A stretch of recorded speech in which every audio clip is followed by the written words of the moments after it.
They laughed at the janitor in front of hundreds of guests, but when she revealed who she truly was, the entire billionaire family fell silent. And what she did next destroyed their empire forever. The grand ballroom of the Harrington mansion shimmered with golden light. Crystal chandeliers hung from the ceiling like frozen stars. A live orchestra played soft classical music, while waiters in white gloves carried silver trays of caviar and champagne. It was the biggest night of the year, the Harrington family annual charity gala, a night where the richest families came to show off their wealth in the name of generosity. Guests arrived in luxury cars that lined the circular driveway. Women wore diamond necklaces that caught the light with every step. Men in designer suits stood in groups, exchanging fake smiles and business cards. And among all this elegance walked a woman in a blue janitor uniform. Her name was Dana Lewis. She held a mop in one hand and a cleaning cart in the other. Her shoes squeaked softly against the marble floor as she worked quietly near the back of the room. She did not look at anyone. She did not speak. She just cleaned the spilled champagne near the buffet table. But someone noticed her. A young woman whispered to the man beside her, "Why is the janitor even here during the event?" Charles Harrington, the proud heir of the family, smirked. "Let her stay," he said. "Even the poor should see what real life looks like once in a while." Laughter spread across the group. Charles raised his voice. "Hey, miss, did you miss a spot? Oh, wait, maybe it is hard to see dirt when you live in it." The crowd laughed louder. Dana froze, the mop still in her hand. Then she looked straight at him, her eyes calm but sharp. "I clean messes, Mr. Harrington," she said softly. "You might be next." The laughter stopped for a moment.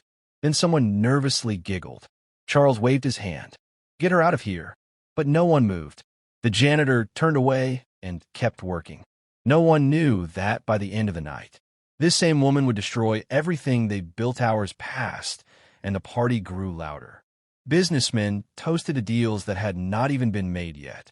The Harrington patriarch, Edward Harrington, stepped onto the stage with confidence. He tapped the mic and announced, "Ladies and gentlemen, tonight marks the beginning of a new era for the Harrington Group. We are finalizing a merger with Lewis Global Investments, a $1 billion partnership that will double our empire." The crowd clapped. Charles grinned proudly and whispered, "Finally, some real money coming in.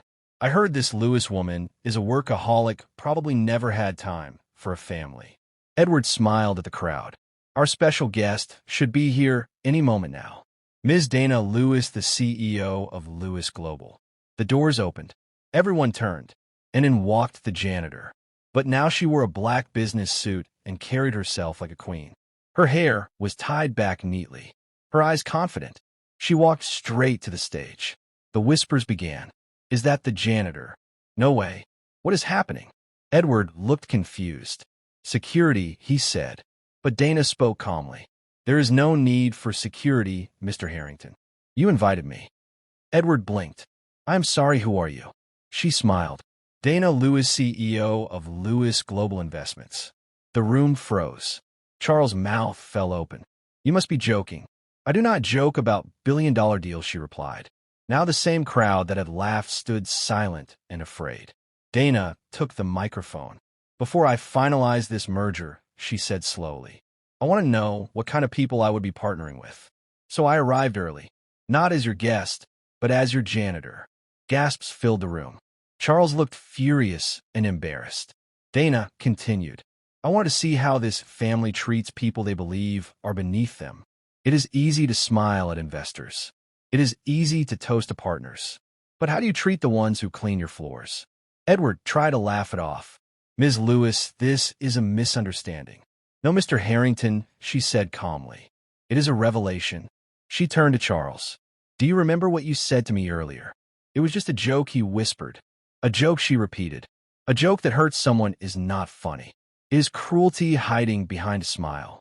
The music stopped. The guests looked down in shame. The air felt heavy with regret. Dana looked around the ballroom, and for a moment no one could meet her eyes. The chandeliers still sparkled above her, but the lights somehow felt colder now. She took a slow breath, and her voice filled the silence. "When I was 16 years old, I cleaned the floors of a small restaurant," she said. Every night after school, I would put on an old uniform and walk through the back door because the front was not meant for people like me. I scrubbed tables, mopped floors, and emptied trash until midnight. My hands were blister, my feet sore, but my heart was strong because I knew this was not the end of my story. She paused, letting her words sink in. My mother used to tell me, never let the world convince you that you are small, because you were born to rise. And every time someone laughed at me, every time someone ignored me, I worked harder. I studied in the storage room between shifts using scraps of paper and old books. I built my first investment company from that same grit and pain. The crowd stared in stunned silence. Many of them had never faced real struggle, never known what hunger felt like. Dana's story hit them deeper than any speech they had ever heard. You see, she said slowly, money can buy chandeliers and suits and fancy cars, but it cannot buy respect. It cannot buy humility. It cannot buy kindness. Those things are earned only through the way we treat others. Charles stood, frozen, his face pale. He wanted to speak, but the weight of his guilt silenced him. He remembered every cruel word he had said earlier that night. He remembered laughing while others joined him. And now standing before him was the woman who owned more wealth than his entire family combined. Dana turned to him, and her voice softened. You thought I was invisible because I held a mop. But maybe I was there to remind you that people who clean your mess are not beneath you. They're simply stronger because they know how to build again from nothing. Edward the patriarch tried to regain control of the situation. Ms. Lewis, we can make this right, he said nervously. We can apologize, we can compensate you for this misunderstanding.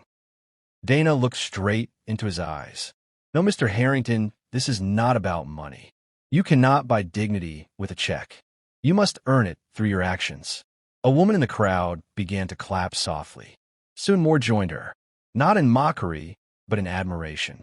It was the first honest applause the Harrington Gala had ever heard. But Dana only nodded humbly. Tonight is not about humiliation, she said. It is about reflection, about who we become when no one is watching. Her words echoed across the grand hall like thunder. Even the orchestra players put down their instruments in silent respect. The crowd stood frozen, waiting to hear what would happen next. Would she forgive them? Would she walk away? Would she still sign the deal that meant $1 billion and the future of the Harrington Empire? Dana looked at the glittering banner behind the stage that said charity begins at home. She smiled sadly. Charity, she whispered quietly, begins with the heart, not the wallet. Then she turned toward Edward Harrington, who was still trembling. Mr. Harrington, she said firmly, I have thought about this merger for months. It could have been beneficial for both of us. But after what I witnessed tonight, I cannot be part of something built on pride and disrespect. The entire room gasped in disbelief. You cannot mean that, Edward said, his voice shaking. This deal means everything to us. Dana's expression remained calm, but unshakable. Then maybe it is time you learn what everything really means, she replied. People began whispering. Some were angry, some were ashamed, and some were simply speechless. Dana looked straight into his eyes. No, Mr. Harrington, this is not about money. You cannot buy dignity with a check. You must earn it through your actions. A woman in the crowd began to clap softly. Soon more joined her, not in mockery, but in admiration. It was the first honest applause the Harrington Gala had ever heard. But Dana only nodded humbly. Tonight is not about humiliation, she said. It is about reflection, about who we become when no one is watching. Her words echoed across the grand hall like thunder. Even the orchestra players put down their instruments in silent respect. The crowd stood frozen, waiting to hear what would happen next. Would she forgive them? Would she walk away? Would she still sign the deal that meant $1 billion and the future of the Harrington Empire? Dana looked at the glittering banner behind the stage that said charity begins at home. She smiled sadly. Charity, she whispered quietly, begins with the heart, not the wallet. Then she turned toward Edward Harrington, who was still trembling. Mr. Harrington, she said firmly, I have thought about this merger for months. It could have been beneficial for both of us. But after what I witnessed tonight, I cannot be part of something built on pride and disrespect. The entire room gasped in disbelief. You cannot mean that Edward said, his voice shaking. This deal means everything to us. Dana's expression remained calm, but unshakable. Then maybe it is time you learn what everything really means, she replied. People began whispering. Some were angry, some were ashamed, and some were simply speechless. I do not destroy people, I just reveal who they really are. Weeks later, Charles Harrington visited her office wearing a simple suit, no tie, no arrogance. He asked for a meeting, and she allowed it.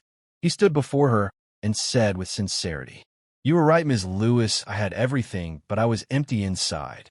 Thank you for showing me what respect means." Dana looked at him and for the first time smiled warmly. "It takes courage to admit your mistakes," she said. "Maybe that is your new beginning." He nodded and left quietly.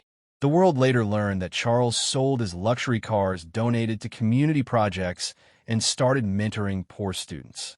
For the first time in his life, he understood value beyond money.